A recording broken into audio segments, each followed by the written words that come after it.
Bismillahirrahmanirrahim. Assalamu alaikum dear students. I welcome you all to your Pakistan Studies class. It is our second lesson and today we are going to cover three topics. And the first topic is governments of Benazir Bhutto. So Benazir had two terms in the office. One is from 1988 to 90 and the second one is from 1993 to 96. So now the first term in office. First we will discuss the first term in the office, that was from 1988 to 1990. In the general elections of 1998, Pakistan People's Party secured the largest number of seats in the National Assembly. So, according to the institution, Benazir Bhutto, the president invited Benazir Bhutto to form the government, and on December 1st, 1988, she was invited to form the government, and this democratic development gave a new era of democracy in Pakistan. So on December 2nd, 1998, Benazir Bhutto took oath as a prime minister, and on December 12, she got the vote of confidence from the parliament. So Benazir Bhutto was the first Muslim female leader in the history of the Islamic world. So the first thing is foreign policy. So when Benazir Bhutto took the office, and so she adopted a new policy, a non-aligned foreign policy with regard to the USSR and USA. And they tried their level best to establish good relations with both of these superpowers. And then the Indo-Pak relations. As I discussed it, that Benazir wanted to improve the relations with the foreign countries, and so for this purpose she also wanted to improve Pakistan and India's relation. So what happened that at that time Pakistan and India had no mutual agreement about nuclear installation. So in the SAARC conference, December 31, 1988, Benazir Bhutto and the Prime Minister of the India, Minister Rajiv Gandhi, Prime Minister Rajiv Gandhi, they signed an agreement of not attacking the nuclear installation. And also this agreements, more agreements about the cultural exchanges and the dual traffic, the abolition of the dual traffics. Then, now this was the foreign policy and the domestic policy. First of all, Benazir wanted to have a peaceful political environment within the country. So she signed an agreement with MQM, Muhajir Qawmi Movement. Now she wanted to enhance the freedom of the press, okay, as I mentioned it here. So what happened, the National Press Trust was dissolved, and thus Pakistan Television and Radio of Pakistan were made free and autonomous bodies. And then ban on the trade unions, it was lifted, and the political prisoners were released. And then on April 23rd, 1989, Benazir inaugurated the People Works program in Peshawar. And the purpose of the program was social welfare and development at the grassroots level. And then the PPP and IJI relation, the hostile relation of Pakistan People's Party and IJI, Islami Jamhuri Ittihad. At the result of the November 1988 general elections, PPP formed government in the center, and IJI was succeeded to in forming government in Punjab.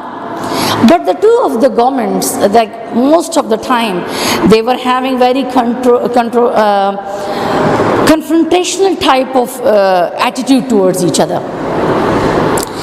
and then the dismissal of this first term office.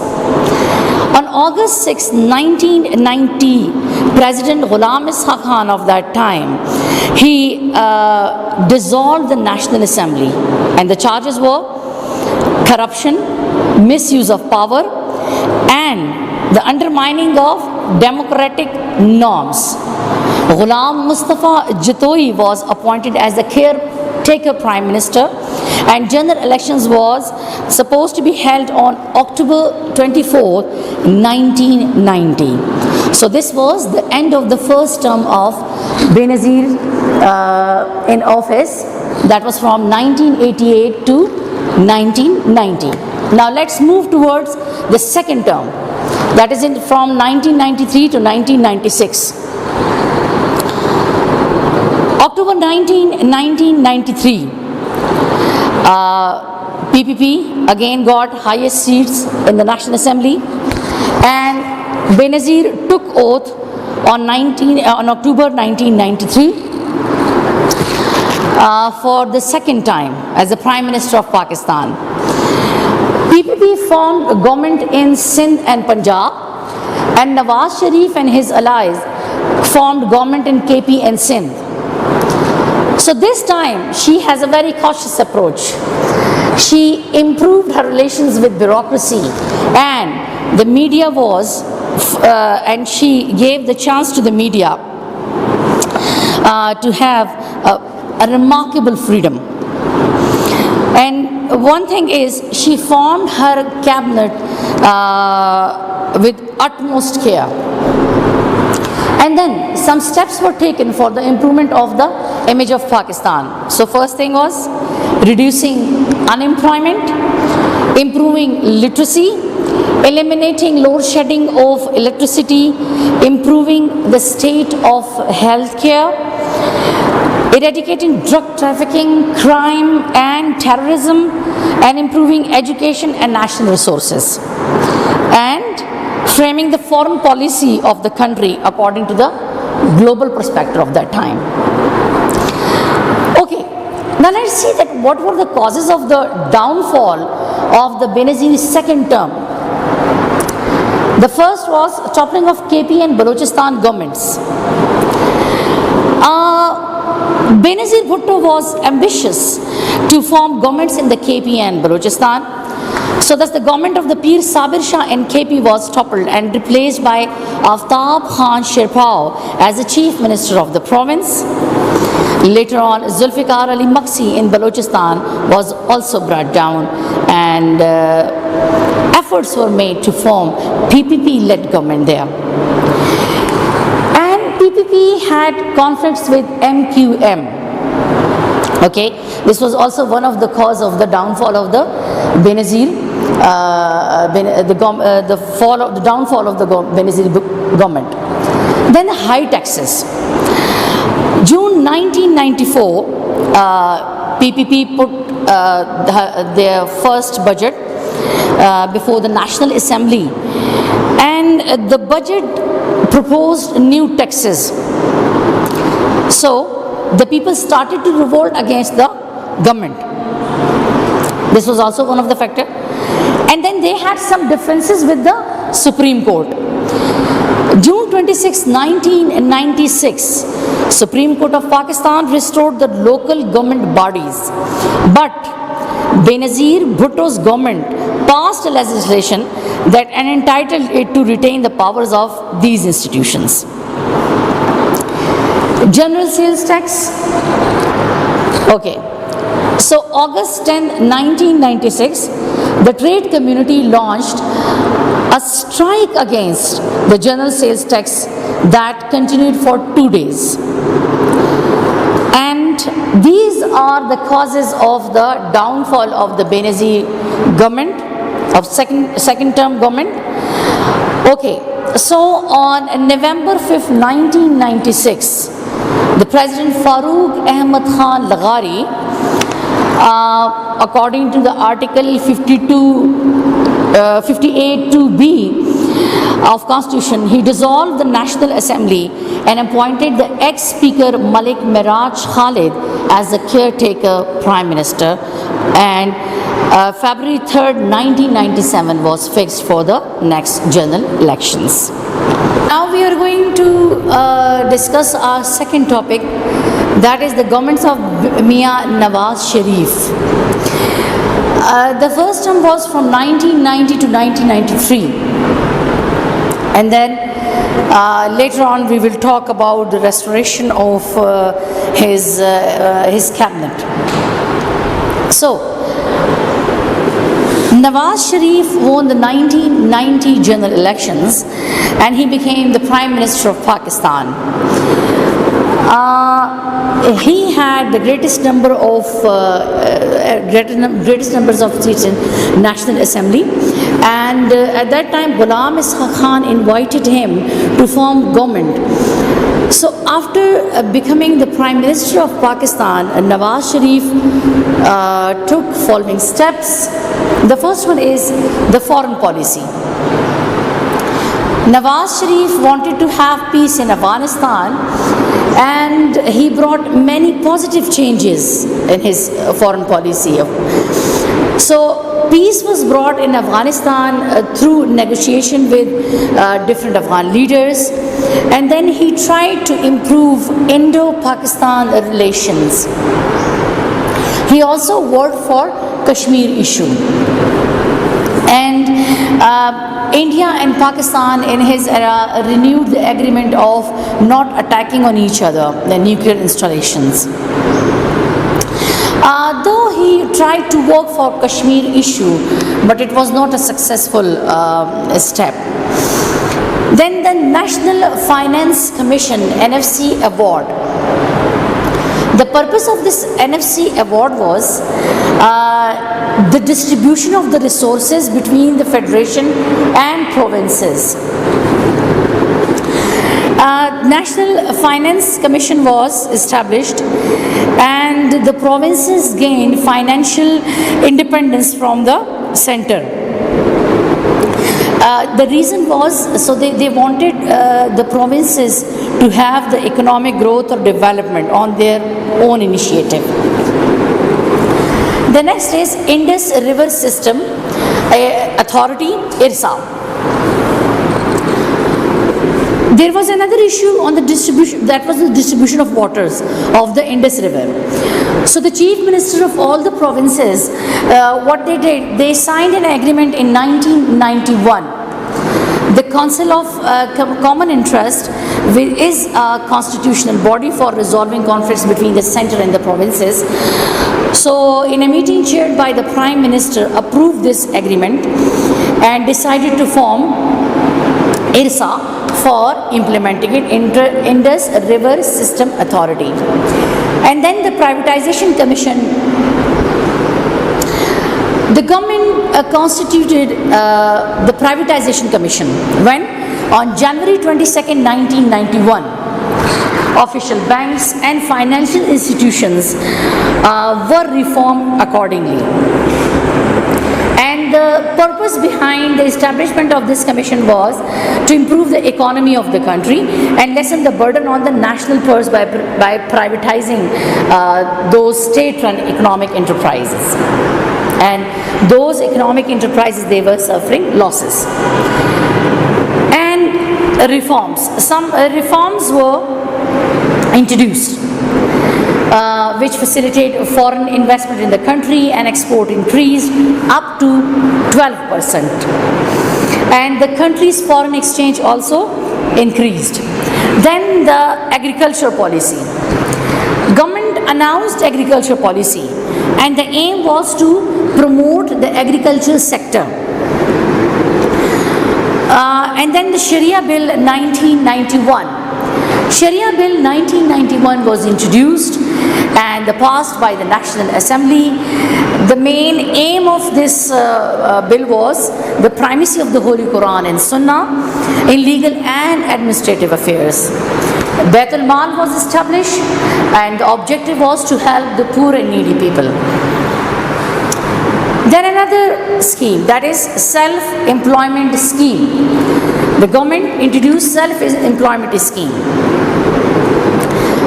They wanted the unemployed population to get different kind of loans, like 50,000 rupees, 150,000 rupees, and the third was 300,000 rupees.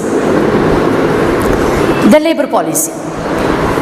Government announced a labor policy, and under which all the employees from grade 1 to 16 in both government and semi-government department receive ad hoc allowances. Then the public transport program. They launched the public transport program September 5th, 1992, Prime Minister to promote the Self-Reliance Initiative Public Transport Program for the self-employment youth. Okay, motorway.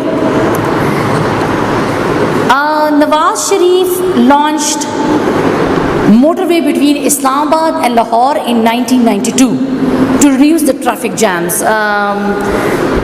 But however, it was during Nawaz's second term in office that it was completed. Okay, now there were some differences which resulted in the dismissal of this government on April 18, 1993. So, the differences developed between the President and the Prime Minister on the issue of the appointment of the Chief of Army Staff and the draft of the 8th Amendment to the 1973 Constitution. So in result, the President dissolved the National Assembly on April 13, 1993. And Nawaz Sharif was dismissed, and Balagh Sher Mazari was appointed as the caretaker Prime Minister. Now, Nawaz Sharif challenged the action of the President in Lahore High Court. And then he also submitted a petition in the Supreme Court.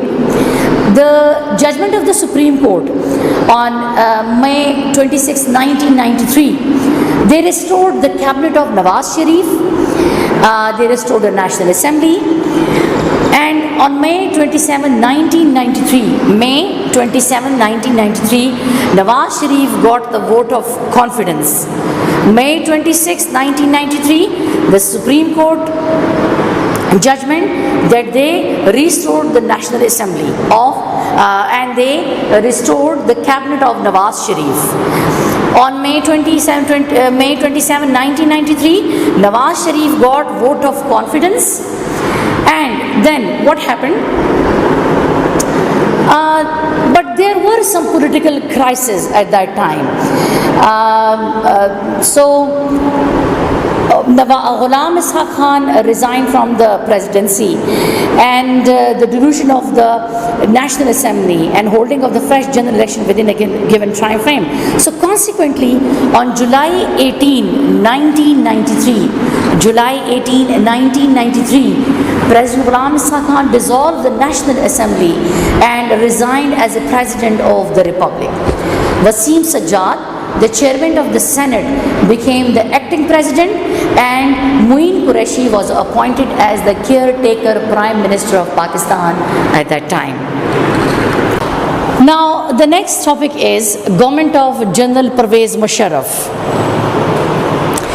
October 12, 1999, Pervez Musharraf overthrew the government of Mian Nawaz Sharif and became the chief executive of Pakistan. March 23, 2000, he proposed a comprehensive devolution plan for the establishment of local government.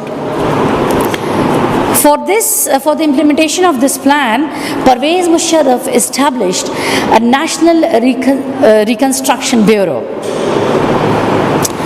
Okay, so the important events were the local governments. The local government is the public administration of towns, cities, tehsil and districts. Okay, it is a government by the local people who formulate and implement domestic policy at the local level. This structure was three-tier structure. And Pervez Musharraf announced it on August 14, 2000. So the three-tier structure and election for the local bodies were held between December 2000 and July 2001. The government was divided into the following three parts: Union Council, Tehsil or Town Council, and District Council.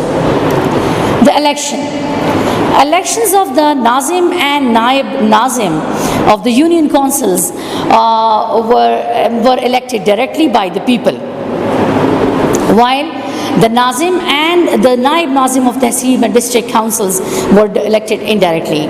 The educational qualification, the requirement was metric for the position of Nazim. Reserve seats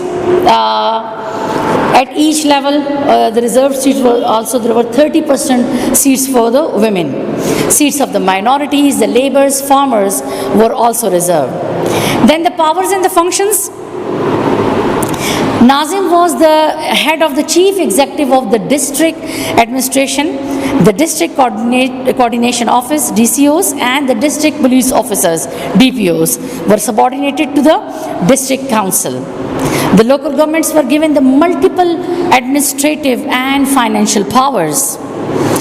The Tehsil administration had to draw an annual budget plan. The district Nazim played a great role in district development. Then the Local Government Ordinance 2005. When in June 2005, the local government completed their tenure, and before holding the new local government election, there were some amendments in the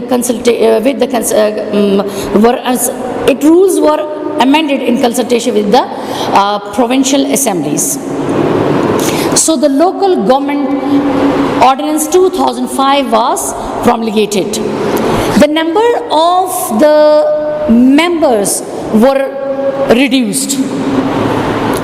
Nazim 1, Naib Nazim 1, Male General Council 4, Female Laborers Council 2, Female General Councils 2, Female Farmers Laborers Councils 2, and Minority Member 1. In fact, the number was reduced from 21 to 13. Then the presidential referendum 2002. April 30th, 2002, the Election Commission of Pakistan announced to hold a presidential referendum on the question of electing the Chief Executive General Pervez Musharraf as the President of Pakistan for 5 years.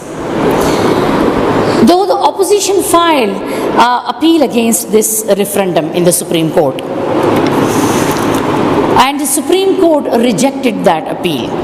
So April 30th, 2002, the referendum was held, and Pervez Musharraf, this referendum gave him a high mandate. Then the Legal Frame Order, LFO 2002. General Pervez Musharraf issued the Legal Frame Order on August 21, 2002. This LFO empowered the President to amend the Constitution and to invite the nominee of the majority party in National Assembly. A very interesting thing is that all the presidential orders and ordinance that the Election Commission of Pakistan issued after the emergency of August 14, 1999, and all the laws that were enforced between October 12, 1999 and August 21, 2002 could not be challenged in any court of law. So the LFO empowered Pervez Musharraf. And then general elections 2002. October 10, 2002, general elections were held. Pakistan Muslim League Q had 72 seats, and they emerged as the largest party in the National Assembly. It also secured 130 seats in Punjab Assembly. Pakistan People's Party was the second largest party with 63 seats. Muttahida Majlis-e-Amal got 45 seats, and In the result, Punjab and Sindh PMLQ formed their government, while in KP and Balochistan MMA formed governments. Okay, the moderate policies. Pervez Musharraf wanted to show the world a peace-loving country, the image of a peace-loving country. So he offered all possible support to the United States in the war against terrorism. Okay.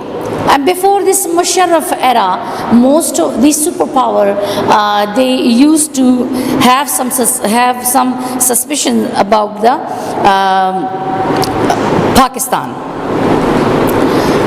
So industrialization. The next topic is industrialization.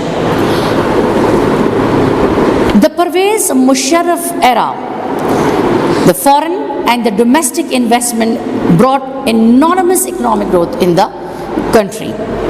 According to the World Bank report at that time, Pakistan experienced 6.8% growth in the last years of Musharraf regime. Defense industry was also developed, and exhibition, which was named Ideas 2000, was organized in Karachi. It was from November 14 to November 17. And at that time, Bill Gates also agreed to invest in the development of information technology in Pakistan. Then,